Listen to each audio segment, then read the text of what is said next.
Assalamualaikum warahmatullahi wabarakatuh. Waalaikumsalam warahmatullahi wabarakatuh. Yang terhormat Ibu Dr. Anda Budi Isnanik, Magister Pendidikan, dan Bapak Ibu Guru peserta orientasi P3K tahun 2025. Perkenalkan, saya Anis Febiana Rohmawati, peserta orientasi P3K Angkatan 78, Dinas Pendidikan dan Kebudayaan Provinsi Jawa Tengah.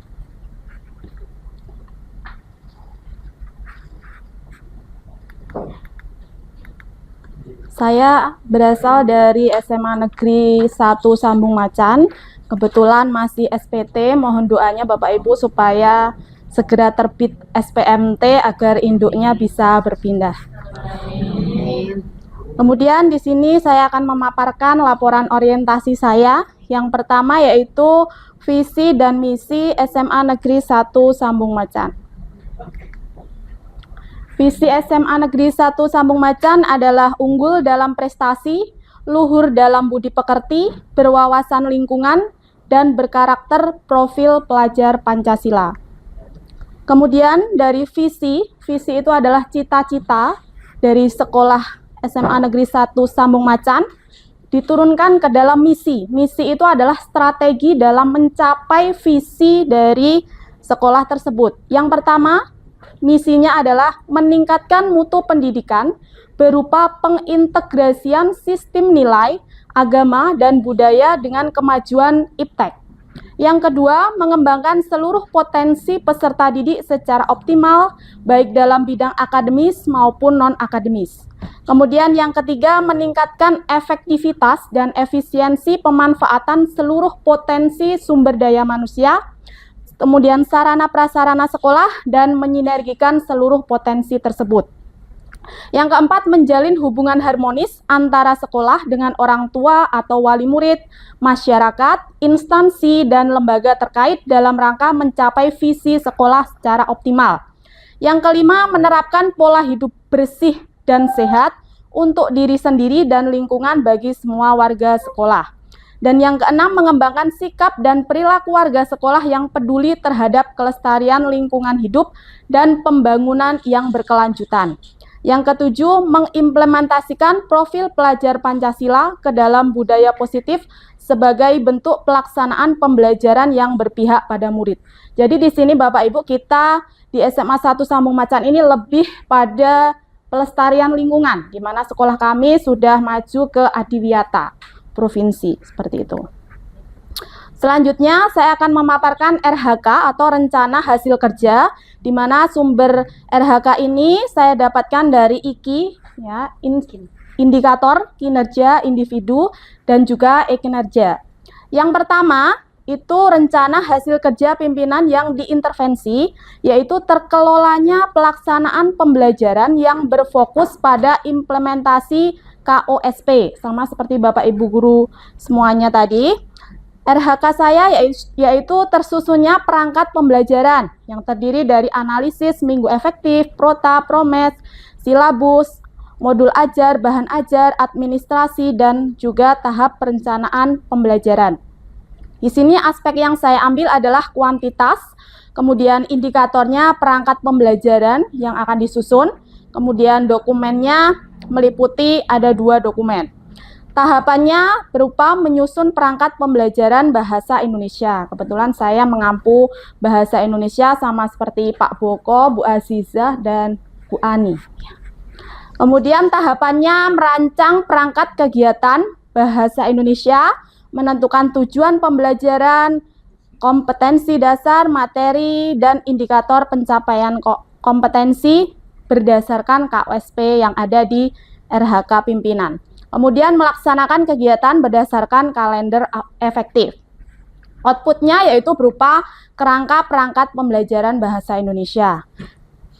Penerapan nilai-nilai berakhlak di sini saya ambil yang pertama yaitu akuntabel. Akuntabel itu apa? Saya menyusun kerangka perangkat sesuai dengan standar kurikulum, di mana perangkat pembelajaran ini harus sesuai dengan kurikulum yang berlaku di SMA Negeri 1 Sambung Macan. Kemudian yang kedua, saya memahami dan memenuhi kebutuhan siswa, berorientasi pelayanan. Kemudian saya menyusun perangkat pembelajaran sesuai dengan kompetensi yang dimiliki, di mana kompetensinya yaitu sesuai dengan mata pelajaran bahasa Indonesia.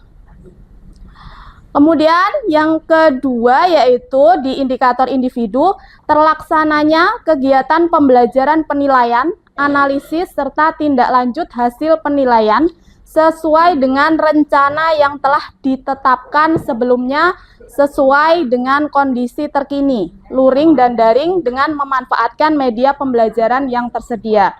Jadi di dalam penilaian ini, terkadang saya menerapkan kondisi luring atau luar jaringan berupa asesmen harian, kemudian asesmen mingguan seperti itu.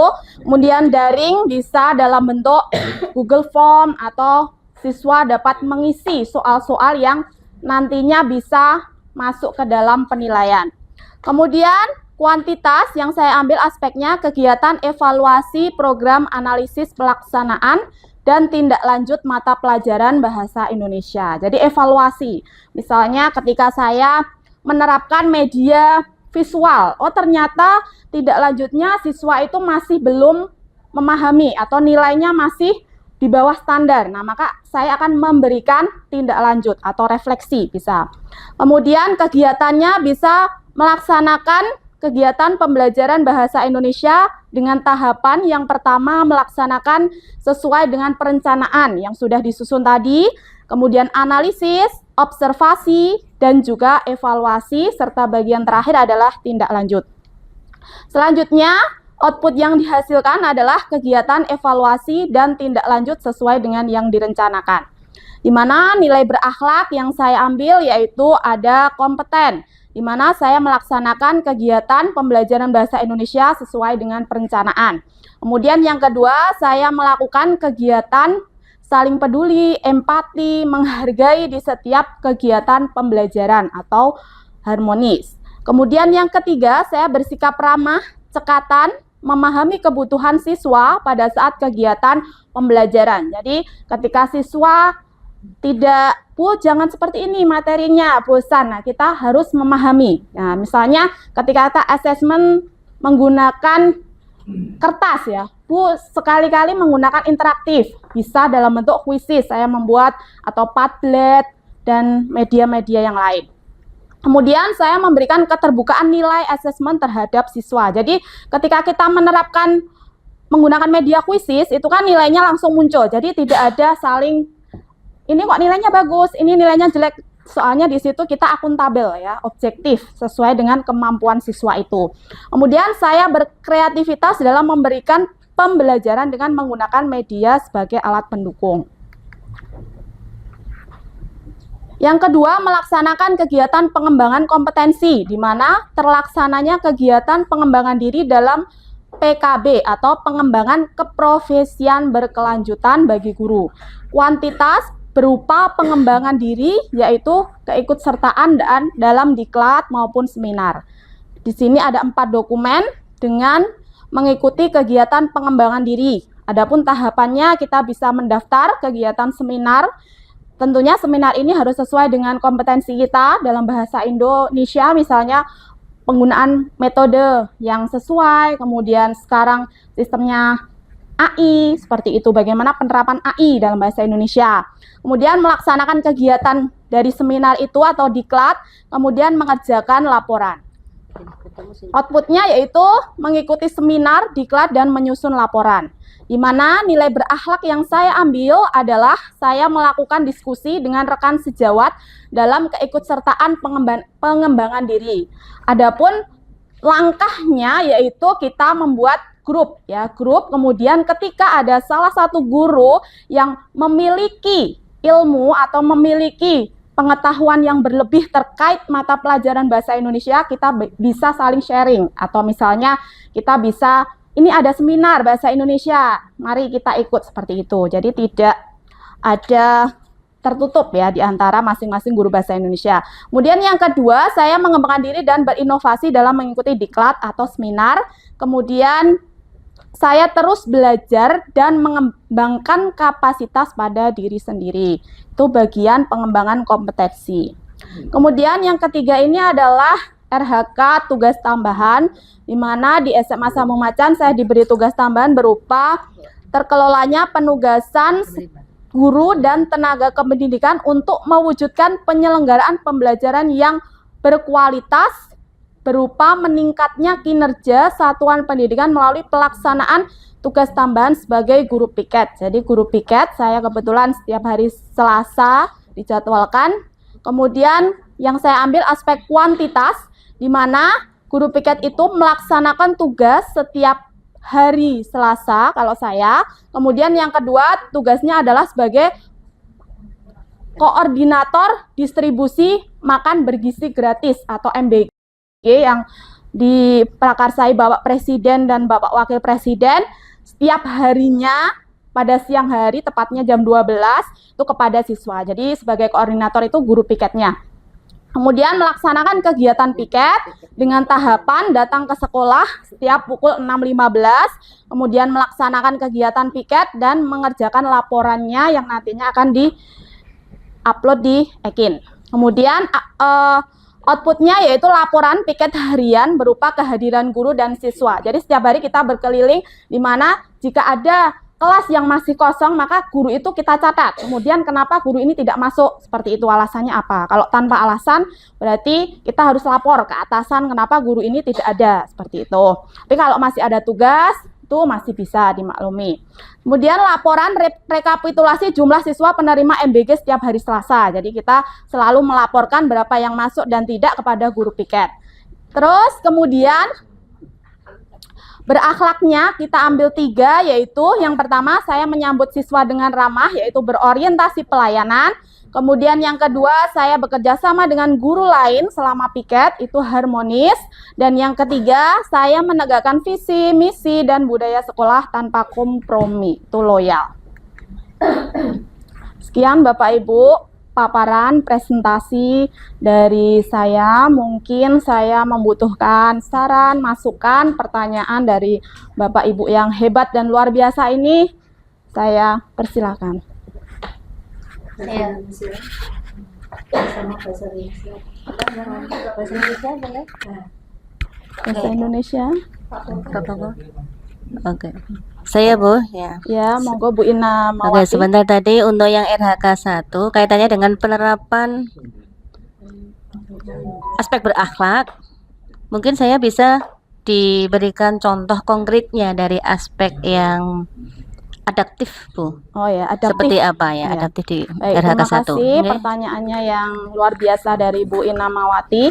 Di sini saya akan memaparkan untuk aspek nomor 5 yaitu adaptif, di mana saya berkreativitas dalam memberikan pembelajaran dengan menggunakan media sebagai alat pendukung. Misalnya karena saya mengampu kelas 10, misalnya materi teks hikayat, Bu. Di situ teks hikayat kita meminta untuk siswa untuk menentukan unsur intrinsik ya, di mana tema, tokoh dan lain-lain kita menyajikan media audio visual, di mana ketika video itu ditayangkan siswa bisa mengetahui dan menganalisis dari unsur intrinsik pada video tersebut, seperti itu. Terima kasih Ya, Bu terima Anis. kasih Bu Ina. Mungkin sudah? Baik, terima kasih atas perhatian Bapak Ibu semuanya.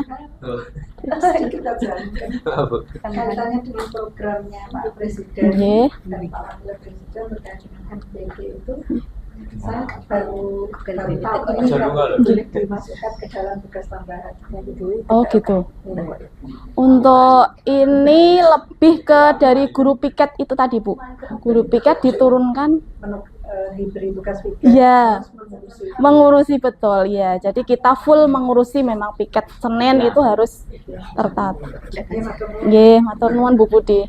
Baik Bu, Bapak, terima kasih atas perhatiannya. Sampai jumpa di lain kesempatan. Billahi taufik wal hidayah. Wassalamualaikum warahmatullahi wabarakatuh. Waalaikumsalam warahmatullahi wabarakatuh. Bapak Ibu, teman-teman semuanya yang kami banggakan, setelah dari tadi pagi kita mengadakan kegiatan seminar, tentu banyak ilmu yang bermanfaat dan bisa diaplikasikan dalam tugas-tugas di dalam kehidupan kita sehari-hari. Maka sebuah pantun akan kami berikan agar nanti bisa menjadi motivasi untuk semuanya. Ke pasar beli miring. Jaga. Buat masak buka bersama. Jaga. Cukup sekian pertemuan seminar hari ini.